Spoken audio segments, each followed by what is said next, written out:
जलसंचय हे केवळ एक धोरण नाही, तर ती एक सामाजिक निष्ठा आणि पुण्यकार्य असल्याचं पंतप्रधान नरेंद्र मोदी यांनी म्हटलंय।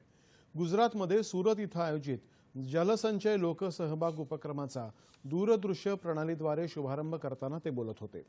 जागरूक जनमानस, जनसहभाग आणि लोकचळवळ हीच या अभियानाची ताकद आहे, असंही पंतप्रधानांनी सांगितलं। सस्टेनेबल एग्रीकल्चर की दिशा में हमारी सरकार ड्रिप इरिगेशन जैसी तकनीकों को लगातार बढ़ा रही है। पर ड्रॉप मोर क्रॉप जैसे अभियान, इनसे पानी की बचत भी हो रही है। कम पानी वाले इलाकों में किसानों की आय भी बढ़ रही है। सरकार दलहन, तिलहन और मिलेट जैसी कम पानी की खपत वाली फसलों की खेती को भी बढ़ावा दे रही है। कुछ राज्य जल संरक्षण के लिए वैकल्पिक फसलों पर किसानों को इंसेंटिव भी दे रहे हैं। मेरा आग्रह है, इन प्रयासों को और गति देने के लिए सभी राज्यों को साथ आना चाहिए, मिशन मोड में काम करना चाहिए।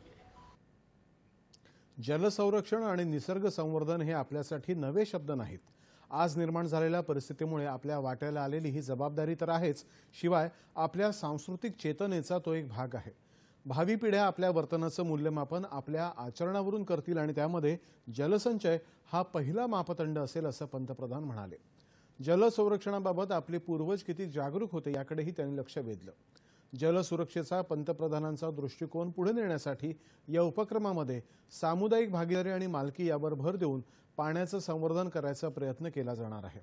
हा उपक्रम संपूर्ण समाज आणि संपूर्ण सरकार या दृष्टिकोनातून प्रेरित आहे।